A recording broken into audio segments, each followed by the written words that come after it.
తిరుపతిలో ఆధ్యాత్మిక వైభవానికి సిద్ధమవుతున్న గోవిందరాజస్వామి వారి వార్షిక బ్రహ్మోత్సవాలు ఈ నెల 23 నుంచి ప్రారంభమయ్యి 31 వరకు జరుగుతున్నాయి.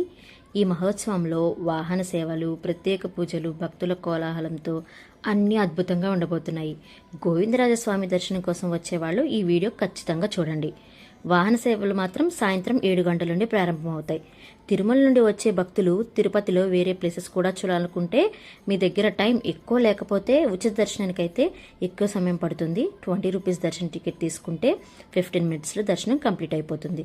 మనకు ఇంతకుముందు టెంపుల్ దగ్గర లగేజ్ కౌంటర్ ఉండేది, ఇప్పుడైతే లేదు. శ్రీనివాస నివాసంలో కూడా లగేజ్ని పెట్టాలంటే 3 to 4 hours టైం పడుతుంది. Better to go with private luggage counters. TTD భక్తులకు అన్ని రకాల సౌకర్యాలను కల్పించింది.